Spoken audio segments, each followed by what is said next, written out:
Hello সকলকে, আবার চলে এসেছি একটি নতুন ব্লগ নিয়ে।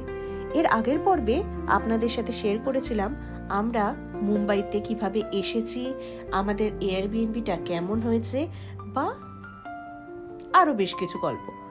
এবারের এই নতুন ব্লগে আপনাদের সাথে শেয়ার করতে চলেছি আমাদের একটি নতুন যাত্রার গল্প। এবার আমরা মুম্বাই থেকে রওনা দিয়েছিলাম নাসিকের উদ্দেশ্যে, কারণ সেখানকার ত্রম্বকেশ্বরের মন্দিরে আমাদের পুজো দেওয়ার কথা ছিল। তবে এই জার্নিটা যে আমার জীবনে একটা অন্যতম সুন্দর জার্নি হয়ে দাঁড়াবে এটা কখনো ভাবিনি। মুম্বাইয়ের রাস্তাঘাট ধরে যখন এগিয়ে চলেছিলাম নাসিকের দিকে, সেখানকার ডেভেলপমেন্ট, রাস্তার পরিষ্কার পরিচ্ছন্নতা এবং যানবাহনের সুযোগ সুবিধা দেখে আমি বেশ বিস্মিতই হয়েছিলাম। তবে সত্যি কথা বলতে মুম্বাই থেকে নাসিক যাওয়ার রাস্তা সত্যি একেবারে ঝকঝকে, পরিষ্কার পরিচ্ছন্ন, চওড়া বড় রাস্তা, পাশাপাশি গাড়ি চলছে, কোনো রকমের অসুবিধা নেই। আর চারপাশের প্রাকৃতিক দৃশ্য তা যেন এক অপরূপ রূপ ধারণ করেছে। আচ্ছা, বেশ কিছু নতুন মুখ দেখা যাচ্ছে, তাই না? আপনারা সবাই ভাবছেন যে আমাদের সঙ্গে কারা এসেছেন। তো অ্যাকচুয়ালি মুম্বাই যাওয়ার পেছনে আমাদের একটি বড় কারণ আছে। মুম্বাইতে আমার বোনের ট্রিটমেন্ট হয় টাটা মেমোরিয়াল হসপিটালে। সেখানে ট্রিটমেন্ট সারার পর আমাদের প্ল্যান ছিল এবারে মুম্বাইয়ের কয়েকটা জায়গা ঘুরে দেখার যদি সুযোগ হয় তবে ঘুরে দেখব। সেই উদ্দেশ্যেই আমার মামা, মামি এবং আমার ভাই কলকাতা থেকে রওনা দিয়েছিল দুদিন বাদে মুম্বাইয়ের উদ্দেশ্যে। অবশেষে আমরা একই এয়ারবিএনবিতে উঠি এবং একসাথে ত্রম্বকেশ্বরের উদ্দেশ্যে যাত্রা করি।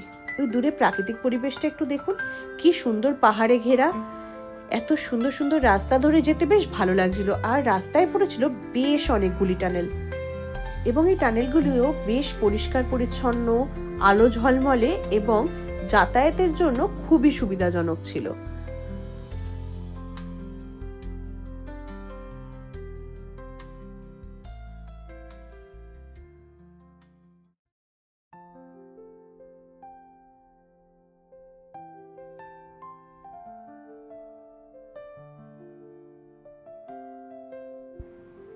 এবার কলকাতা থেকে মুম্বাই আসার সময় রাস্তায় বেশ কিছু পাহাড় পর্বত আমরা প্লেন থেকে দেখতে পাই।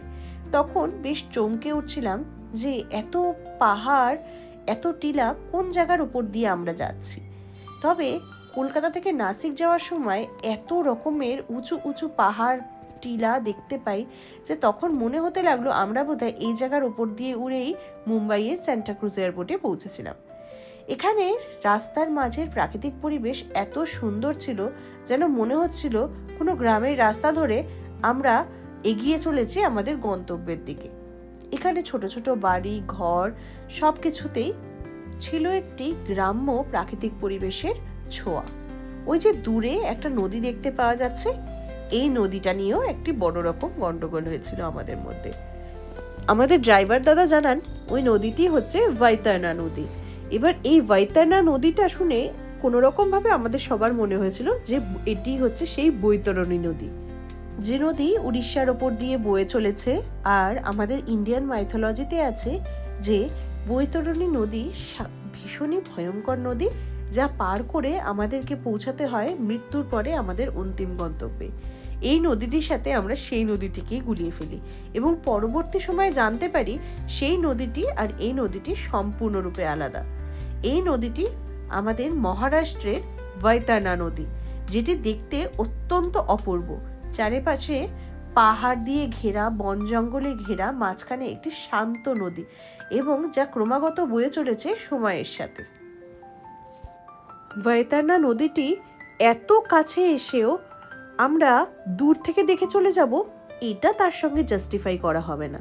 তাই আমরা ঠিক করলাম আমাদের বাসটিকে কোথাও একটি পার্ক করে একটু হেঁটে গিয়ে কাছ থেকে বৈতরণী নদীটিকে দেখব। সত্যি বলতে এই বৈতরণী নদী অত্যন্ত শান্ত এবং অসংখ্য পাহাড়ের কোলে এই নদীটিকে দেখতে এত সুন্দর লাগছিল যে আমরা দূর থেকে উপভোগ করে চলে যাওয়াটা কোনোভাবেই অ্যাফোর্ড করতে পারলাম না। তাই আমরা বাসটিকে দাঁড় করিয়ে রওনা দিয়েছিলাম বৈতরণী নদীর উদ্দেশ্যে।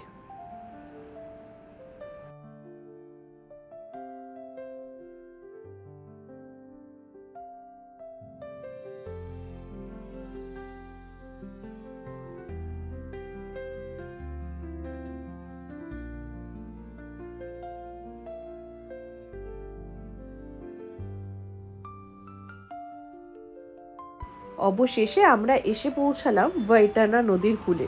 সেখানে এসে এত সুন্দর লোকেশন পেয়ে আমরা বেশ সুন্দর সুন্দর ছবি তুললাম। এত সুন্দর জায়গায় কিভাবে যে নিজেদেরকে দাঁড় করালে ছবিটা সুন্দর আসবে সেটাই বুঝে উঠতে পারছিলাম না ওইটুকু সময়তে। সত্যি বলতে জায়গাটি এতটাই সুন্দর ছিল, আমরা রীতিমতো সময় সংকটে পড়েছিলাম যে প্রায় ঘন্টাখানেক এখানে দাঁড়িয়ে একটু উপভোগ করে এগোলে আরও যেন ভালো লাগতো। আর এই যে ইনি আমাদের সেন্টার অফ অ্যাট্রাকশন, আমার বোন। তিনি মনে করেন তার ছবি আমার থেকে ভালো কেউ আর তুলতে পারবে না, তাই সে যেখানে যেখানেই ঘুরতে যাবে সে আমাকে সঙ্গে নিয়ে যাবে। তবে এই কথাটি আমার দিক থেকেও বেশ খাটে। আমার বোন যত সুন্দর আমাকে ক্লিপ তুলে দেয় বা যত সুন্দর আমার ছবি তুলে দেয় সেটাও যথেষ্ট প্রশংসনীয়। দেখুন কি সুন্দর ক্লিপগুলি এসছে। আর সত্যি কথা বলতে সেখানে দাঁড়িয়ে বেশ আনন্দ করছিলাম। অবশেষে আমরা রওনা দিলাম আমাদের বাসের উদ্দেশ্যে। কি সুন্দর রাস্তা না, চারপাশে গ্রাম আর মাঝখানে বাঁধানো সুন্দর পিচের রাস্তা। এই রাস্তা ধরে এগোতেও এত ভালো লাগছিল। আর সত্যি বলতে জার্নিটা বেশ অনেকক্ষণেরই ছিল। আমরা সকাল 7টায় বেরিয়েছিলাম আর দুপুরে যখন আমরা গিয়ে পৌঁছাতাম সেই সময় হয়ে গেছিল কাছাকাছি 12টা।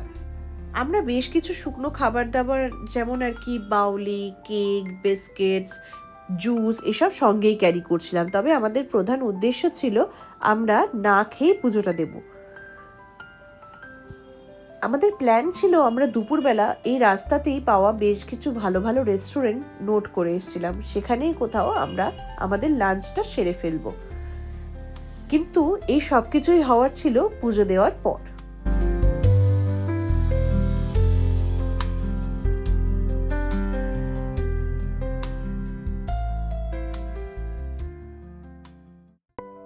এই জার্নিটি করার জন্য আমরা আমাদের গাড়িটি বুক করেছিলাম সাভারি অ্যাপ থেকে।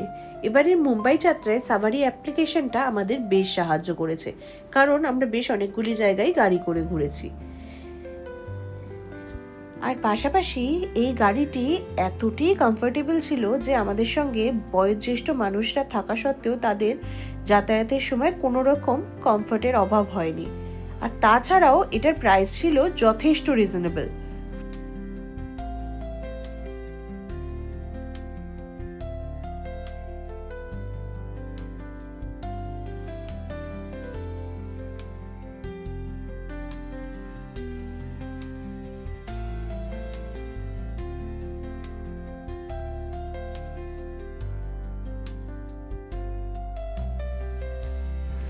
অবশেষে আমরা এসে পৌঁছালাম ত্রম্বকেশ্বরের মন্দিরের কাছে।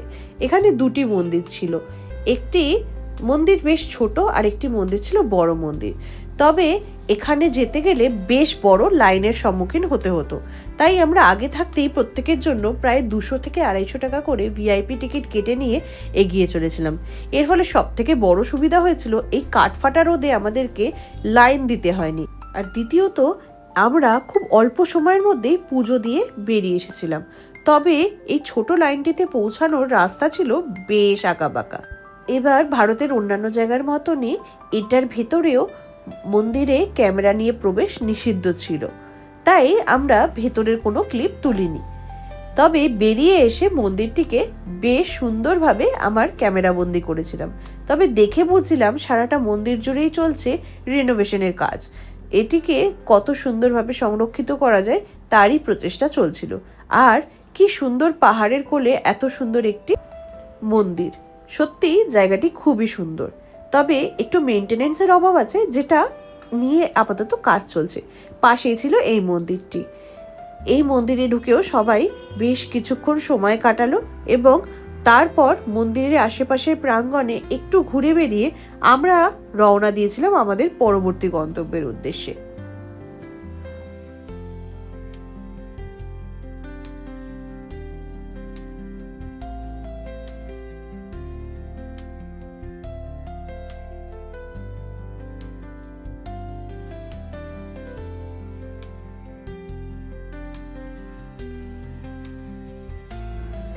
যেহেতু ত্রম্বকেশ্বরের মন্দিরে পুজো দেওয়া খুব তাড়াতাড়ি হয়ে গেছিল, তাই আমরা ঠিক করেছিলাম আমরা পঞ্চবটিটা ঘুরে দেখব, যা সেখান থেকে খুবই কাছে। তাই আমাদের বড় গাড়িটি দাঁড়িয়ে গেছিল একটি নির্দিষ্ট জায়গায়, যেখান থেকে আমরা দুটো অটো বুক করেছিলাম। এই অটোগুলো পার অটো 900 টাকা করে চার্জ করেছিল 4 জনের জন্য, এবং আমাদেরকে ঘুরিয়ে দেখাতো বিভিন্ন জায়গা যা ইন্ডিয়ান মাইথোলজির সঙ্গে যুক্ত। প্রথমেই আমরা পৌঁছে গেছিলাম পঞ্চবটির গোদাবরী ঘাট বা রামকুণ্ড দেখতে।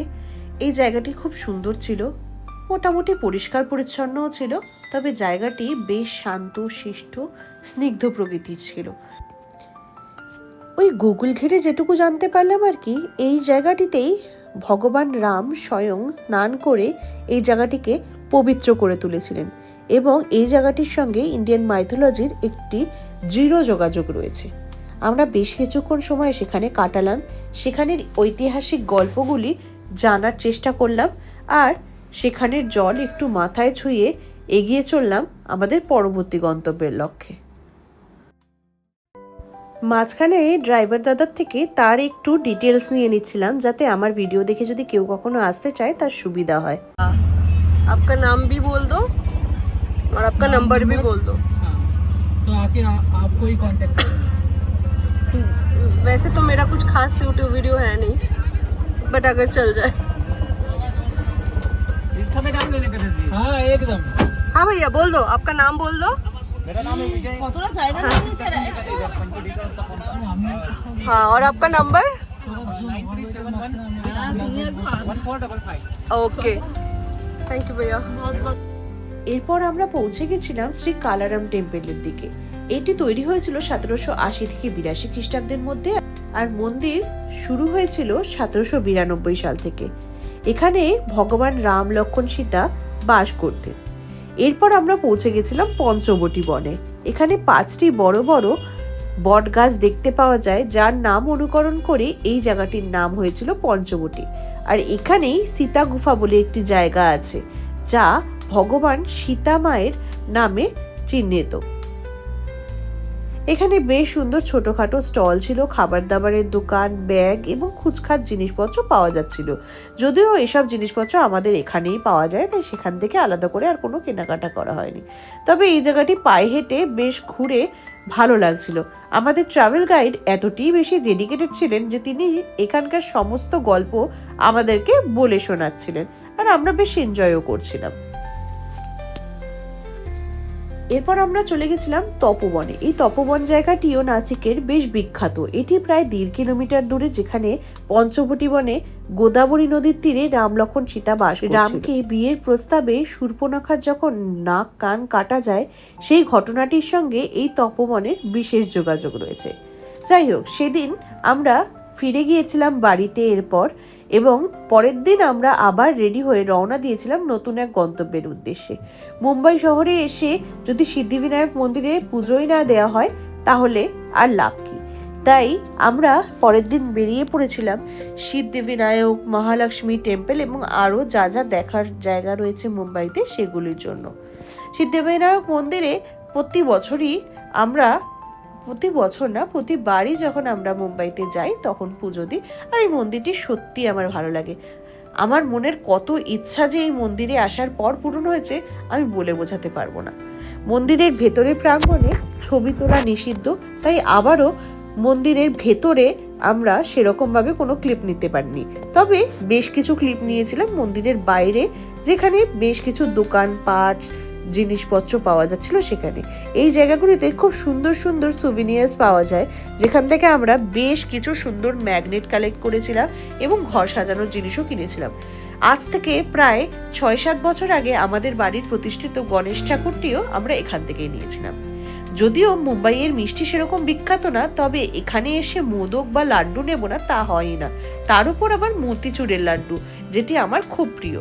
এখান থেকে আমরা আমাদের পরিবারের সবার জন্য অল্প অল্প করে লাড্ডু, মিষ্টি সবকিছু নিয়ে নিয়েছিলাম, যা প্রসাদ হিসেবে ভগবানের কাছে দিয়ে আমরা বাড়ির সকলের মধ্যে ডিস্ট্রিবিউট করব বলেই ভেবেছিলাম। মুম্বাইয়ের রাস্তায় গাড়ি নিয়ে চলতেও বেশ ভাল লাগে। আশেপাশে সুন্দর বড় বড় দোকান, এগুলি দেখতে দেখতেই কখন যে গন্তব্যে পৌঁছে যাব ভাবাই যায় না।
মুম্বাইয়ের সবচেয়ে আধুনিকতম সৃষ্টি হয়েছিল এই ব্যান্ড্রা ওলি সিলিং, যেটির ওপর দিয়ে এইবার মুম্বাইয়ে বেশ অনেকবার যাতায়াত করলাম। আর সত্যি বলতে এত সুন্দর ভিউ আর এত সুন্দর রাস্তা সব দেখে সত্যি মোহিত হয়েছিলাম। ওলি সি ফেস বরাবর আমরা লক্ষ্য করেছিলাম সেদিন ইন্ডিয়ান বিজনেসম্যান মুকেশ আম্বানির মেয়ে মানে ঈশা আম্বানির বাংলো। এই বাংলোটির নাম গলিতা। এটি তিনি বিয়েতে উপহার স্বরূপ পেয়েছিলেন নিজের বাবার কাছ থেকে। আর এটি প্রায় 50,000 স্কোয়ার ফিট জুড়ে অবস্থিত ওলি সি ফেস বরাবর, এবং আজকে দিনে দাঁড়িয়ে এটার দাম হয়তো 700-800 কোটি টাকা হবে। এইসব খবরও আমরা ড্রাইভার দাদার থেকেই পেয়েছিলাম। যাই হোক, এর পাশেই দাঁড়িয়েছিল মুম্বাইয়ের বেশ সুন্দর সুন্দর উঁচু উঁচু ইমারত। রাত্রিবেলা এখানকার ভিউটা এতটাই বেশি সুন্দর লাগে যে কি বলবো। এরপর আমাদের পরবর্তী গন্তব্য ছিল সেদিনকে হাজি আলি ঘুরে দেখার। আমরা এরপর রওনা দিয়েছিলাম হাজি আলির দিকে।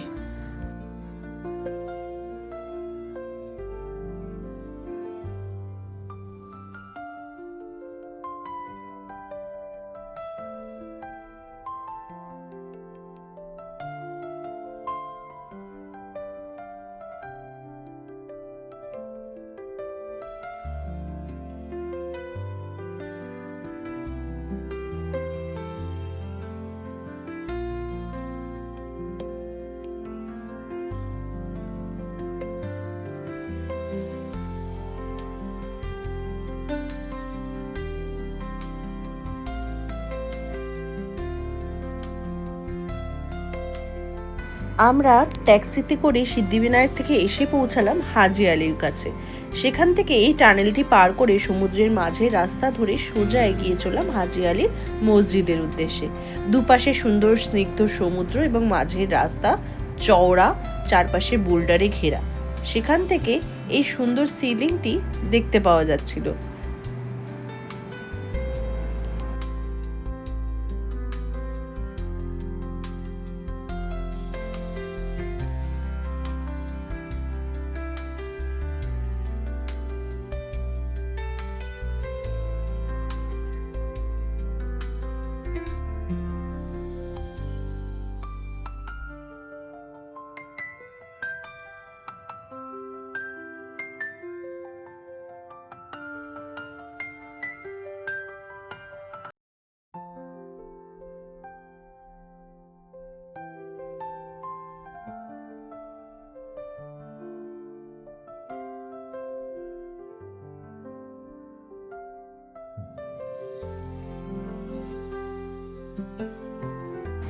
এই হাজি আলি আসার রাস্তায় বেশ কিছু দোকানপাট পড়ে, যেখান থেকে কুচখাট জিনিসপত্র কেনা যায়। প্লাস এখানে চড়ানোর জন্য দরগাতে যে চাদর চড়ানো হয় সেটির জন্য বেশ কিছু চাদর পাওয়া যায়। প্রতিবার আসলে আমরা এখানে চাদর চড়াই এবং আমাদের নিজেদের মনের উইশ এখানে বলে যাই, যা সত্যি বলতে পূরণও হয়। এবার আর আমাদের সেরকম কিছু উদ্দেশ্য ছিল না। আমরা সেই জায়গাটি দেখে খুব তাড়াতাড়ি রওনা দিয়েছিলাম মহালক্ষ্মী টেম্পেলের উদ্দেশ্যে। এই টেম্পেলের বেশি ভেতরেও ছবি তোলা নিষিদ্ধ ছিল, তাই আমরা আর সেরকমভাবে ছবি তুলিনি। তবে এই রাস্তাটা দিয়ে হেঁটে হেঁটে এগিয়ে যেতেও বেশ ভালো লাগছিল। চারপাশে সুন্দর সুন্দর দোকান পাট সবকিছু রয়েছে। আর ওই যে দূরে ছিল মহালক্ষ্মী টেম্পল। আমরা এর আগে থেকে কখনোই ছবি তুলতে পারিনি। এখানের দোকানপাটের বাইরে থেকেও আমরা বেশ কিছু ছোট ছোট মূর্তি, ঠাকুরের মুখ এবং ভগবানের মন্দিরে সাজানোর উপকরণ আমরা কিনে নিয়ে ফেরার সময় আমরা আবার সেই ব্যান্ড্রা ওলি সিলিং ধরেই ফেরত এসেছিলাম। আগে এই রাস্তাটি যেতে যে অনেকটা বেশি সময় লাগতো, এখন সেই রাস্তায় খুব অল্প সময়ের মধ্যে পৌঁছে যাওয়া যায় এই ব্যান্ড্রা ওলি সিলিং ধরে। আর সত্যি বলতে এই সিলিং দিয়ে যাওয়ার সময় পাশের শহরটা দেখতে অনেকটা ওই বিদেশের শহরগুলির মতোই লাগছিল। সত্যি খুবই আলো ঝলমলে, পরিষ্কার পরিচ্ছন্ন এবং ঝকঝকে। সত্যি বলতে এবার মুম্বাই এসে বুঝলাম মুম্বাই সত্যি ডেভেলপড হয়েছে, অনেক বেশি ডেভেলপড হয়েছে, স্পেশালি রাস্তাঘাট সব দিক থেকে।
পরপর 2 দিনের ভ্রমণ কাহিনী আপনাদের সঙ্গে রাখলাম। প্রথম দিন ছিল নাসিক, পঞ্চবটী, ত্রম্বকেশ্বরের মন্দির, এই সমস্ত জায়গাগুলি ঘুরে দেখার গল্প।